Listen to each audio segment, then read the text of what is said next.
ಮೊದಲ ಹಂತದಲ್ಲಿ 2023 ಮಾರ್ಚ್ 14 ನಂತರ ನಿಯಮ ಉಲ್ಲಂಘಿಸಿ ಮಾಡಲಾದಂಥ ಒಂದು ಹಂಚಿಕೆ ಮಾಡಲಾಗಿರೋ ಪ್ರಕರಣಗಳಲ್ಲಿ ನಿಯಮ ಉಲ್ಲಂಘನೆ ಆಗಿದೆಯಾ ಅನ್ನೋದನ್ನು ಪರಿಶೀಲನೆ ಮಾಡಲಾಗ್ತಾ ಇದೆ ಅನ್ನೋದು ಯತೀಂದ್ರ ಸಿದ್ದರಾಮಯ್ಯನವರು ವಾದ.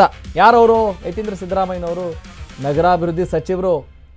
ಸಿದ್ದು ಪತ್ನಿ ಪಾರ್ವತಿ ಪ್ರಕರಣದ ಪ್ಯಾಚಪ್ಗೆ ಏನಾದರೂ ಈ ಗೇಮ್ ನಡೀತಾ ಇದೆಯಾ ಅನ್ನುವ ಪ್ರಶ್ನೆ ಎದುರಾಗಿದೆ. ಕಿಂಗ್ ಪಿನ್ಗಳಿಗೆ ಕ್ಲೀನ್ ಚಿಟ್ ಕೊಡೋ ಸ್ಕೀಮಾ ಇದು?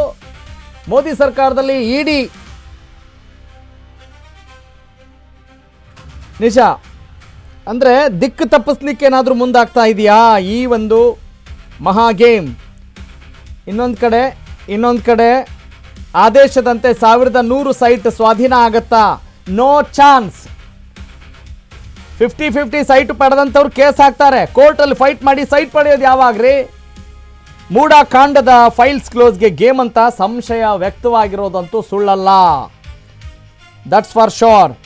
ಮೂಲ ಮಾಲೀಕರಿಂದ ಜಾಗ ಖರೀದಿಸಿದ್ದ ದಂಧೆಕೋರರು, ರಿಯಲ್ ಎಸ್ಟೇಟ್ ಏಜೆಂಟ್ಸು, ಎಲ್ಲ ಪಾರ್ಟಿ ರಾಜಕಾರಣಿಗಳು, ಈ ದಂಧೆಕೋರರ ಬೆನ್ನಿಗೆ ನಿಂತ ಅಧಿಕಾರಿಗಳಿಂದ ಗೋಲ್ಮಾಲ್ ನಡೀತಾ ಇದೆ ಅನ್ನೋದೇ ದೊಡ್ಡ ಸುದ್ದಿ. ಸಾವಿರಾರು ಸೈಟ್ಸ್ ಹಂಚಿ ಸಾವಿರಾರು ಕೋಟಿ ಗುಳುಂ ಮಾಡೋ ಸ್ಕೀಮ್ ಇದಾಗಿದೆಯಾ? ಈಗ ನಾವು ಸೈಟ್ಸ್ನ ವಾಪಸ್ ಪಡಿತೀವಿ ಅಂದರೆ ಜನ ನಂಬ್ತಾರೇನ್ರಿ? ಒಂದು ಕಡೆ ಒಂದು ಬೆಲೆ ಇರುತ್ತೆ, ಇನ್ನೊಂದು ಕಡೆ ದೊಡ್ಡ ಮಟ್ಟದ ಬೆಲೆ ಇರುತ್ತೆ. ಫಾರ್ ಎಕ್ಸಾಂಪಲ್, ನೆಲಮಂಗಲದಲ್ಲಿ ಒಂದು ರೇಟ್ ಇದ್ದರೆ ಸದಾಶಿವನಗರದಲ್ಲಿ ಒಂದು ರೇಟ್ ಇರುತ್ತೆ. ನಂಗೆ ನೆಲಮಂಗಲದಲ್ಲಿ ಕಡಿಮೆ ಪ್ರಮಾಣ ಇದ್ದರೆ, ಕಡಿಮೆ ರೇಟ್ ಇದ್ದರೆ ಸದಾಶಿವನಗರದಲ್ಲಿ ಆಬ್ವಿಯಸ್ಲಿ ಅದಕ್ಕಿಂತ ಜಾಸ್ತಿ ಇರುತ್ತೆ ಅಲ್ವಾ? ಯಾವ್ಯಾವ ಏರಿಯಾ ಅನ್ನೋದ್ರ ಮೇಲೆ ಡಿಪೆಂಡ್ ಆಗಿರುತ್ತೆ. ಆದರೆ ಬರೀ ನಂಬರ್ನ ಇಟ್ಕೊಂಡು ನಾನು ಇಲ್ಲಿ ಎಷ್ಟು ಸೈಟ್ ಕೇಳಿದ್ದೆ ಅಲ್ಲಿ ಅಷ್ಟು ಸೈಟ್ ಕೊಟ್ಬಿಡಿ ಅಂದರೆ ಒಂದೇ ಆಗುತ್ತಾ ಅಲ್ವಾ? ಅಂದರೆ ಯಾವ್ಯಾವ ಜಾಗದಲ್ಲಿ ಎಷ್ಟೆಷ್ಟು ಪ್ರಮಾಣದಲ್ಲಿ ದುಡ್ಡಿರುತ್ತೆ, ಬೆಲೆ ಇರುತ್ತೆ ಅನ್ನೋದನ್ನು ಗಮನಿಸಬೇಕಾಗತ್ತಲ್ವ? ಅದರ ಆಧಾರದ ಮೇಲೆ ತಾನೇ ಎಲ್ಲ ಬೆಲೆ ಅಂತ ಹೇಳೋದು. ಪ್ರೈಸ್ ಅನ್ನೋದು ಕೌಂಟ್ ಆಗುತ್ತೆ.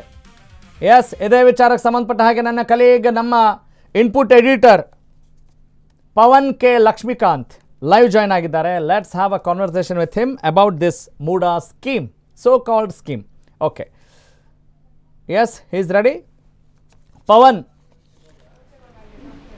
ಡಾಕ್ಟರ್ ಯತೀಂದ್ರ ಸಿದ್ದರಾಮಯ್ಯ ನಗರಾಭಿವೃದ್ಧಿ ಸಚಿವರು ಹೊರಡಿಸಿರುವಂಥ ಈ ಆದೇಶ ಅನುಮಾನಗಳಿಗೆ ವ್ಯಕ್ತವಾಗೋಕ್ಕೆ ಕಾರಣ ಏನು? ಈಗ ಸ್ಕೀಮ್ ಅಂತ ನಾವು ಬಳಸಲಿಕ್ಕೆ ಆಸ್ಪದ ಕೊಡ್ತಾ ಇರುವಂಥ ಅಂಶ ಏನು? ಅಸಲಿಗೆ ಈ 50-50 ಅನುಪಾತದಲ್ಲಿ ಸೈಟ್ ಹಂಚಿಕೆ ಅಂದರೆ ನಿಜಕ್ಕೂ ಕೂಡ ಯಾವ ಸಂದೇಶವನ್ನು ರವಾನೆ ಮಾಡ್ತಾ ಇದೆ? What is the matter?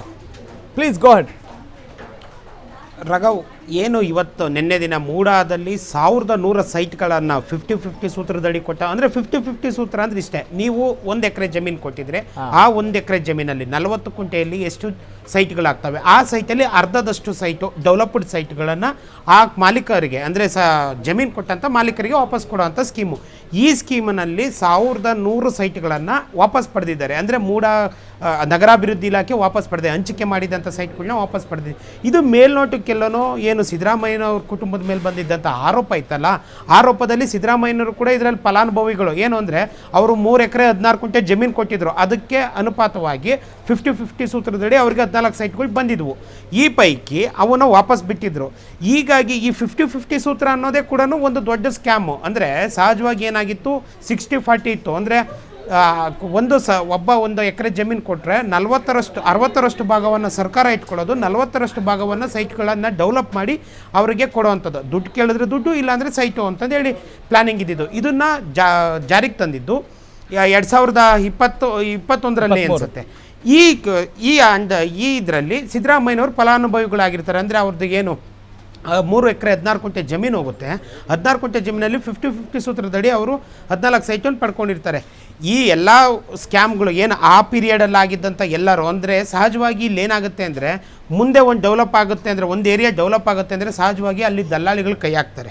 ಅದ್ರ ಎಸ್ಟಿಮೇಷನ್ ಆಗಿರ್ಬೋದು, ಪ್ಲ್ಯಾನ್ ಆಗಿರ್ಬೋದು, ಲ್ಯಾಂಡ್ ಡೆವಲಪರ್ಸ್ ಆಗಿರ್ಬೋದು, ಇದು ಸಹಜವಾಗಿ ಆ ಸೂಕ್ಷ್ಮತೆ ಗೊತ್ತಿರುತ್ತೆ. ಇವಾಗ ನಗರಾಭಿವೃದ್ಧಿ ಇಲಾಖೆಯ ವ್ಯಾಪ್ತಿಯನ್ನು ಅಥವಾ ಮಹಾನಗರ ಪಾಲಿಕೆಯ ವ್ಯಾಪ್ತಿಯನ್ನು ವಿಸ್ತರಿಸ್ತಾ ಹೋದಾಗ ಅಲ್ಲಿ ಹತ್ರದಲ್ಲಿರೋವಂಥವ್ರು ರಿಯಲ್ ಎಸ್ಟೇಟ್ ಏಜೆಂಟ್ಗಳು ಸಹಜವಾಗಿ, ಮತ್ತು ಏನು ಸಬ್ ರಿಜಿಸ್ಟ್ರ್ ಆಫೀಸಲ್ಲಿ ಇರ್ತಾರಲ್ಲ ಆ ಅಧಿಕಾರಿಗಳು ಶಾಮೀಲಾಗಿ, ಮತ್ತು ಅಲ್ಲಿನ ಆಯುಕ್ತರುಗಳು ಏನು ಮೂಡ ಆಯುಕ್ತರುಗಳಾಗಿರ್ಬೋದು, ಅಂದರೆ ಈಗ ಪ್ರತಿಯೊಂದು ಟೂಡ ಆಗಿರ್ಬೋದು, ಸಿಡ ಆಗಿರ್ಬೋದು, ಒಂದೊಂದು ಜಿಲ್ಲೆಗೂ ಒಂದೊಂದು ಥರದ ಒಂದು ನಗರಾಭಿವೃದ್ಧಿ ಇಲಾಖೆ ಇದೆ. ಇಲ್ಲಿ ಅವ್ರೇನು ಮಾಡ್ತಾರೆ, ಎಲ್ಲಿ ಲ್ಯಾಂಡ್ ಕೊಂಡ್ಕೋಬೋದು, ನೆಕ್ಸ್ಟ್ ಎಲ್ಲಿ ವಿಸ್ತರಣೆ ಮಾಡುತ್ತೆ ಅನ್ನೋದನ್ನ ಪಾಲಿಕೆ ಅಂಡರಲ್ಲಿ ತಿಳ್ಕೊಂಡು ಅಲ್ಲಿ ಸಹಜವಾಗಿ ಜಮೀನು ತಗೋತಾರೆ. ಇವರೇ ರೈತರಿಂದ ಇವರೇ ಕೊಂಡ್ಕೊಂಡು ಅದನ್ನು ಇವ್ರ ಹೆಸರಿಗೆ ರಿಜಿಸ್ಟರ್ ಮಾಡ್ಕೊಂಡಿರ್ತಾರೆ. ಇವರು ತಿರ್ಗಾ ಅದು ಏನು ಸರ್ಕಾರದ ಅಂದರೆ ನಗರಾಭಿವೃದ್ಧಿ ಇಲಾಖೆಯವರು ನೋಟಿಫಿಕೇಶನ್ ಮಾಡಿ ಆ ಜಮೀನನ್ನು ಅಕ್ವೈರ್ ಮಾಡ್ಕೊಂಡಾಗ ಸಹಜವಾಗಿ 50-50 ಸೂತ್ರದಲ್ಲಿ ನಮಗೆ ಸೈಟ್ ಬೇಕು ಅಂತ ಕೇಳ್ತಾರೆ. ಅಂದರೆ ಒಂದಿಷ್ಟು ಡಬಲ್ನ ಮಾಡೋ ಅಂತ ಪ್ಲಾನ್ ಇದು. 1 ಕೋಟಿ ರೂಪಾಯಿ ಇನ್ವೆಸ್ಟ್ ಮಾಡಿ ಅಥವಾ 1 ಲಕ್ಷ ರೂಪಾಯಿ ಇನ್ವೆಸ್ಟ್ ಮಾಡಿ ಏನು ಜಮೀನು ತಗೋತಾರೆ, ಆ ಜಮೀನಲ್ಲಿ ದುಪ್ಪಟ್ಟು ಥರದ ಆದಾಯ ಮಾಡೋದು. ಇದು ರಿಯಲ್ ಎಸ್ಟೇಟ್ ದಂಧೆ, ಇದು ಬೇರೆ ಏನಲ್ಲ.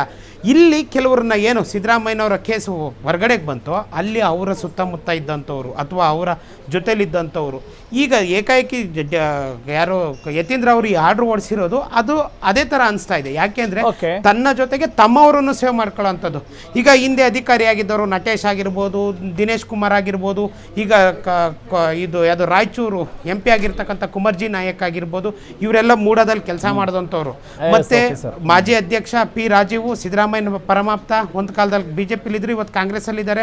ಅವರು ಮೂಡ ಅಧ್ಯಕ್ಷರಾಗಿದ್ದಂಥವ್ರು. ಅದಲ್ಲದೆ ಮರಿಸ್ವಾಮಿ ಆಗಿರ್ಬೋದು, ಇವರೆಲ್ಲರೂ ಕೂಡ ಹೀಗೆ ಕೆಲವರು ರಿಯಲ್ ಎಸ್ಟೇಟ್ ದಳ್ಳಾಳಿಗಳನ್ನ ಇಟ್ಕೊಂಡು ಕೆಲಸ ಮಾಡಿದ್ದಾರೆ ಅನ್ನೋದು ಒಂದು ಆರೋಪ ಇತ್ತು. ಈ ಜಮೀನುಗಳನ್ನು ವಶಪಡಿಸ್ಕೊಂಡು ಓಕೆ ಪವನ್ ಗಾಟ್ ಇಟ್.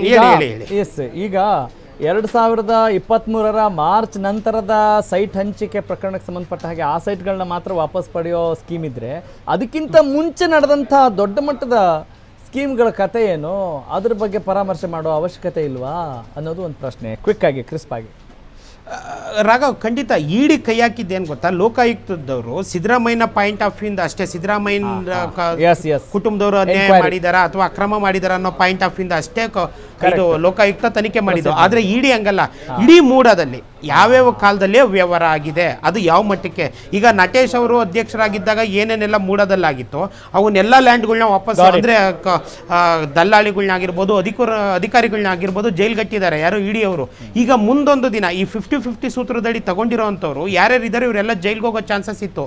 ಹೀಗಾಗಿ ಅದನ್ನ ತಡೆಯೋದಕ್ಕೆ ಈ ಸೂತ್ರ ಮಾಡಿರ್ಬೋದು ಅನ್ನೋದು ಒಂದು ಅನುಮಾನ ಶುರುವಾಗಿದೆ. ಯಾಕಾಗಿ ಅಂದ್ರೆ ಈಗ ಏಕಾಏಕಿ ಹಿಂದೆ ಇಡಿ ಅವರು ಈಗ ಆಲ್ರೆಡಿ ಸ್ವಲ್ಪ ಜನನ ಅರೆಸ್ಟ್ ಮಾಡಿದ್ದಾರೆ, ಅವ್ರನ್ನ ಜೈಲಿಗೆ ಕಟ್ಟಿದ್ದಾರೆ, ಮತ್ತೆ ಕೆಲವು ಲ್ಯಾಂಡ್ಗಳನ್ನ ವಶಪಡಿಸ್ಕೊಂಡಿದ್ದಾರೆ. ಇದ್ರ ಮಧ್ಯೆ ಈಗ ಮುಂದೆ 1100 ಸೈಟ್ಗಳು ಅಂದ್ರೆ ಏನ್ ಕಮ್ಮಿ ಮಾತಲ್ಲ, ಅದು ಕೂಡ ಕೋಟ್ಯಾಂತರ ಬೆಲೆ ಬಾಳುತ್ತೆ ಅಂತ ಹೇಳ್ತಾ ಇದ್ದಾರೆ. ಹೌದೌದು, ದಲ್ಲಾಳಿಗಳಾಗಿರ್ಬೋದು, ಅಧಿಕಾರಿಗಳು ಇನ್ವಾಲ್ವ್ಮೆಂಟ್ ಇದೆ. ಹೀಗಾಗಿ ಅದರಿಂದ ತಪ್ಪಿಸ್ಕೊಳ್ಳುವಂತ ತಂತ್ರ ಮಾಡಿದ್ದಾರೆ, ಮಾಡ್ತಿದ್ದಾರೆ ಅನ್ನೋದು ರಾಜಕೀಯವಾಗಿ ಮೇಲ್ನೋಟಕ್ಕೆ ಸ್ಪಷ್ಟವಾಗಿ ಗೋಚರವಾಗ್ತಾ ಇದೆ. ನೋಡೋಣ ಇದು ಯಾವ ಹಂತಕ್ಕೆ ಹೋಗುತ್ತೆ ಅಂತ ಹೇಳಿ. Thank you anyway Pavan for your analysis.